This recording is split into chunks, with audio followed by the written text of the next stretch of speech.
Okay, guys. I wanted to backtrack a little bit about some things that have been going on that I didn't loop you guys in on because I didn't know what the outcome was going to be. So, if you've been following any of my videos, I turned 40 in August a couple months ago and was trying to be the responsible person and go and do all of the checkup things that must be done. Because I realized since COVID that I hadn't done any of my general maintenance type things. So I booked myself a physical with my primary. I wanted to get routine blood work done as well as check my hormones because planning to go into bodybuilding prep, that can fuck with your hormones. So I wanted to, just get a baseline for those. That way, if we had to check them again later, we knew sort of, where things were at. I did my gynae exam. I did my mammogram.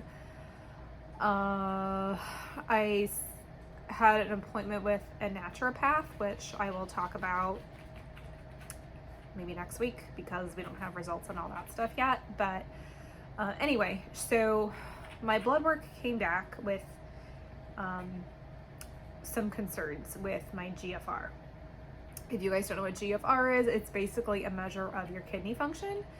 And mine was coming back at 48%. And it was already showing lower previously in the 50s or 60s.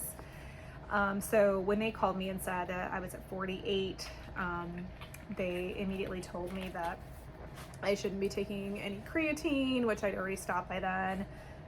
Oh, there's the baby. Fanny. Yes, I love you too. To not take any NSAIDs, just like Advil, ibuprofen, stuff like that. So my mom was in the car when they called me with this, and she about lost her shit because, of course, I had it on Bluetooth, so she heard everything. The reason she freaked out is because we have kidney disease in our family. It's hereditary. It's called polycystic kidney disease. I don't know if any of you guys have heard of it, but basically it's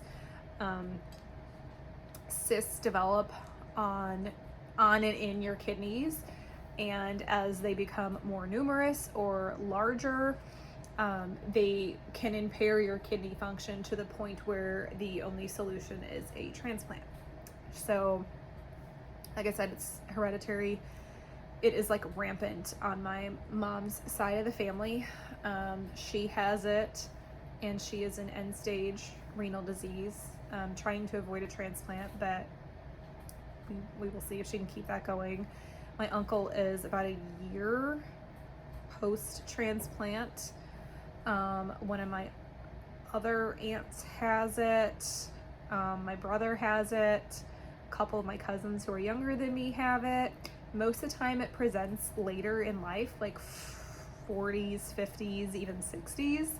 So the jury is still out on a lot of the rest of us right now. So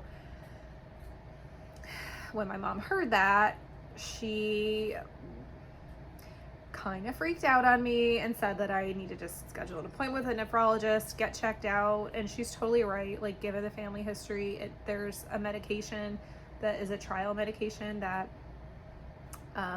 can slow down or even stop the progression of the disease to where you may not have to get a transplant. So the sooner you catch it, the better. But it's always this fine line of once you know, then you're probably never going to get life insurance. So we've always been told, don't get tested until you need to be tested. So when I'm showing 48% function, that's a need to be tested kind of thing. So I scheduled an appointment with a nephrologist that came really highly recommended in our local area. I didn't see the need to go crazy and go, to one of the bigger hospitals at this point because we didn't know what we were dealing with. They're all going to run the same tests anyway. Really, I liked him. Great guy, very knowledgeable. And he said, he's like, well, it could be a presentation of the disease, or it could be effects of your muscle mass. And I literally never heard that before. So he was like, well, there's a calculation they do to create the estimated, it's called eGFR, it's estimated. And that calculation can be skewed for people who have high muscle mass, because muscle secretes creatinine naturally. So if you have a high amount of muscle, you will have a higher amount of creatinine in your blood. Okay, sorry, my alarm to pick up my son just went off, so I have just a few minutes here. So anyway, so he said, given the family history, I definitely do want to do some screenings. So he ordered a different blood test that is not as linked to any of your muscle mass size. It's, I don't know, it's a serum something or other. He ordered a kidney ultrasound, and he ordered a 24-hour urine. You're gonna see how that all went. Trust me, it's entertaining. But I will show you the clips of that whole situation, and the results of those were kind of all over the board. So I didn't know how they were gonna be interpreted. So I did record a portion of my follow-up appointment, or I did get a confirmation of what he found with the results in a compilation of looking at all of it. So I will let you guys watch all that and see how it plays out. But for real, y'all, you got to get yourself checked out and know what you're working with. Okay, I hope you can hear me. My husband is still asleep. So this is what I have been up to with the 24-hour urine test. Let me show you. Super fun. So I have a cooler in my bathroom, and this neat little thing sits in there to collect my urine. And that's right, I have a jug of my urine. What's this, you ask? More. So, I hope someone gets a laugh out of this because it was so fucked up. Y'all know that your girl drinks a lot of water. So, they give me this jug. And I'm like, man, I hope I don't run out of room in this jug. So I'm doing okay. And you have to do it for 24 hours, right? So I started at 9 o'clock yesterday. So I have to go through 9 o'clock today. So, in the middle of the night, I have to go to the bathroom, of course. So I'm like half awake, and I do my thing, and I go to fill it up, and I hear this trickling noise. I'm like, what the fuck? The jug was full, and the urine was going all over the floor. So then I had to stop, and I'm like, shit, I just fucked up the test. So then I'm cleaning it up, and then I'm like, well, there's still some in the catcher thing. So now what do? So I'm looking in my kitchen at like 3 in the morning for something I can sacrifice that has a lid. So I use this to-go salad cup. So yeah, I use that, and then I go to the bathroom again this morning, because again, I have to go through 9 a.m. and I have a full fucking bladder. Use the catcher, fill it up. That thing's full. And I still have like a half a thing of urine left. So finally I was just like, fuck it. Like, I don't know what to do with that. So I dumped the rest, and I guess I'm gonna call a lab and be like, so I fucked up and I pee a lot. So either I have to redo it and get 2 jugs or a bigger jug, or they'll say it's fine, it's enough. I don't know how this stuff works. So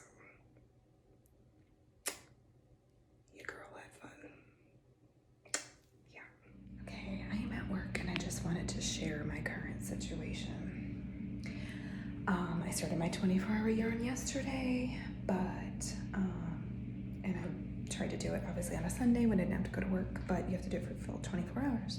I made a time change, so it kind of fucked up my start and end times.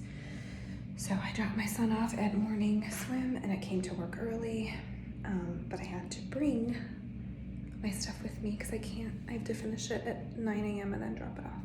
So I am in the locker room at work. And here's my situation. Hold on. So I had to put this thing, they call it a hat. But basically it goes in the toilet to catch your urine. And what do I have here in my cooler? 2 motherfucking bottles of pee. When you drink a lot of water, you have a lot of pee. So I failed last week because I didn't have another jug, so I had to redo it and get a second jug, thank God. So this is my situation. I am literally carrying around a cooler full of urine. Yeah, I'm carrying around piss in my food cooler that I'm going to have to bleach because this grosses me out. But I only have like 2 hours left, 1 hour left, maybe. So, yeah. Sucks getting old. Oh, disinfecting the urine container.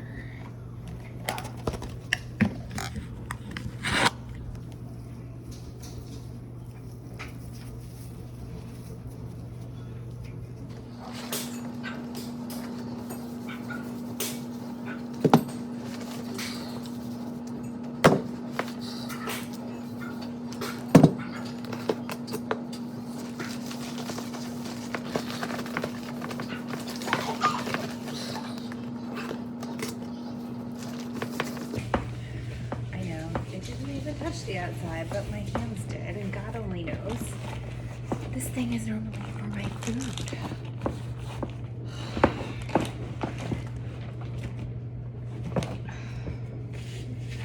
I'm gonna have to disinfect this many times.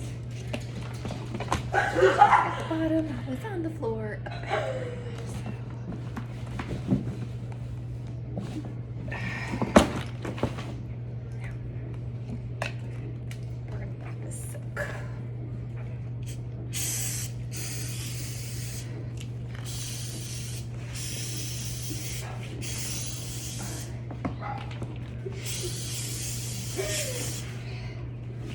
And I'm probably gonna do that like 3 more times because I will have a very hard time putting food in this ever again if I don't. How are you? How are you? Good. We're gonna go down to the same room 3. Hello, how are you? Hi, how are you? I'm well, thank you.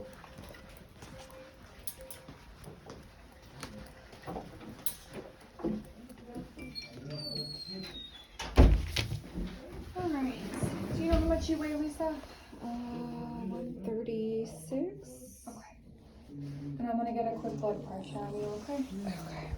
Back from the 26th after you had the appointment here. And I also have the CT that doctor wanted to get done, or ultrasound, so he's gonna go over both of those with you, okay? Okay. Thank you. Thanks.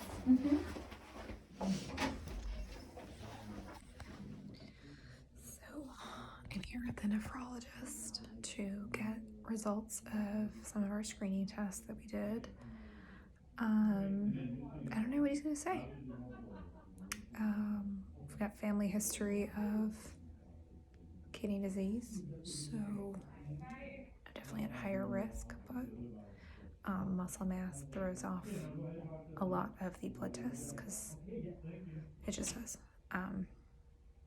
So I'm curious what he's gonna say. Yeah. Just waiting.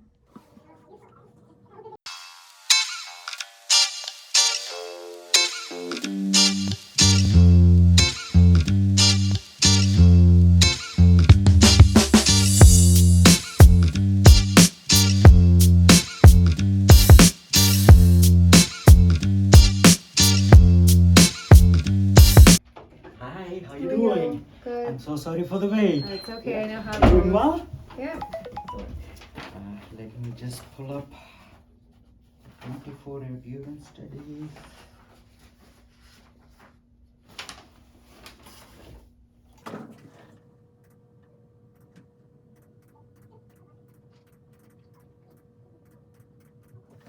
So you're just like we thought, your kidney function is at 100% based on the 24-hour urine study.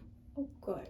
And your cystatin, remember we talked about the creatinine coming from the muscles? Right, yeah. So we looked at a different measurement called cystatin. Right, That is completely normal. right. So Okay. at this point, you do not have any kidney issues. The slightly higher creatinine is coming from the muscles. Okay. Okay, so I'm not even going to charge you for today's visit. I've just given you good news. Yes. I am very happy about it. Yeah, me too. You do not have any protein in the urine, nothing to worry about. Just be aware that your creatinine is going to be running between 1 and 1.3, Okay. which is completely fine for you. Okay. Okay, if it goes above that, yes, I would be glad to see you, and we'll do further workup, but you don't need anything more. Okay? Thank you. Yes. That's what I wanted to hear. Yes, you're doing great, and please continue with and good luck with the tournament. Yes, yes. We're gonna start soon. Thank you. Nice to have met you. Okay? Yes. And Hopefully see we you. don't have Yeah, to exactly. meet each And other, we'll but- see you if there is any issue. Yes. Okay. Yeah. Thank So you very 1 to much. 1.3 would be completely fine. That's 1.3. Okay. Okay. Cool. Thank you so much. You're very welcome. Again, sorry for the wait. No, I get it.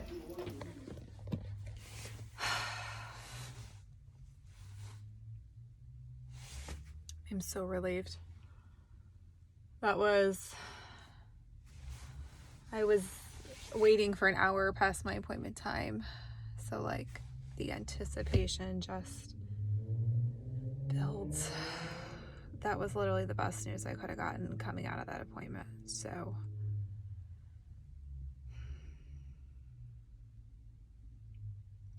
now I need to process that. I'll explain the rest of this in a bit. Okay, so I've had a few minutes to absorb this. So as you saw, when I went for my follow-up, the doctor took everything into account. He did some fancy pants equation and basically said, and he was taking into account different things and different test results. So basically when he did the equation, he said, based on us using different calculations and taking into account muscle mass and stuff like that, your kidneys are fine. So that was pretty good to hear. I really was not sure which way that would go because, like I said, it is so common in our family. I mean, on my mom's immediate siblings, 4 out of 5 of them have it. So like your odds aren't good for us. But so far, so good. It doesn't mean that it can't present again at some point, or not again, but it doesn't mean it can't present as the years go by, because it sometimes presents later for some people. Others, like, they can be 12 and present, but more often than not, it presents later. So it doesn't mean I'm in the total clear to the end of time, but for now, they're good. So I'm super, super relieved. This is probably one of the most serious situations I had to face, because it's a reality of like that I can't change. Like if it's in my DNA and chromosomes that this is going to transpire and come down the pipe, it's just something I'm going to have to deal with and work around. But it's like, it's not like you get sick and you take a magic pill and you're better. Like, this is something you live with for the rest of your life. And being that it's so common in my family, we've seen all the effects that it can have, either people not making it to transplant, having to be on a wait list till the end of time waiting for a transplant. There's post-transplant issues. Like, it is not over when you get a transplant, guys. Like, it's tough. Just a lot. So I'm grateful that that's where we're at with things. You know, obviously we're going to keep an eye on it because, you know, but he sort of gave me a range that I could tell to my primary care to be able to know if things are moving in an unhealthy direction. So he said that it is all good. I don't need to see him again. They can just continue to run routine labs on me from my primary care. And at this point, there are no concerns, and there's no concerns going into prep. So that was literally the best outcome I could have asked for. I didn't know if he was going to order more tests because, you know, the big one is like a CT with contrast to really be able to see stuff, or if he was just going to look at it and be like, yep, that's what it is. But I got an all clear. So very, very glad to hear that. It would have been another hurdle to overcome. So I'm very thankful that so far so good. And I had to let my brother know that so far his backup kidney is still reserved for him. So there's that. Yeah, my brother has dibs on my kidney until further notice. So good news for him too. Oh, sorry. So my point of this is you have to get yourself checked out, guys. Like I don't like going to doctors. I went through a black hole of COVID thinking that I'd stayed on top of things, but I didn't. And I'm really glad that I went, and I know what I'm working with. I got an all clear before I go into something that's going to be stressful on my system. Like I said earlier, I did have an appointment with a naturopath, and I have to get some more blood work done for that, and I have a follow-up with her next week. So we're going to be looking more at like my hormones and gut health and stuff like that. So that's a whole other topic. But your health is fucking important, guys. Like, take care of it. When it's gone, like, not easy to get back, if ever. So the best thing you could do, get checked out, know that you're okay, know that what you're doing is okay for your body. And if there is something you need to address, then you can address it early, or know that you're good, you're in the clear, and should anything ever transpire later down the line, they have a baseline to compare to. Because if the first time that they do labs on you or something like that, something doesn't look right, what do they have to compare it to? They don't know if that's your normal or if this is a change. Changes are the things that usually catch their attention. So get yourself checked. I'm making my husband do it too because he just turned 40 as well last month. He's got to do it too. I told him either he's going to go do that appointment or I'm going to up my life insurance on him because I don't know what the hell he's got going on. Anyway, PSA, get yourself checked, y'all.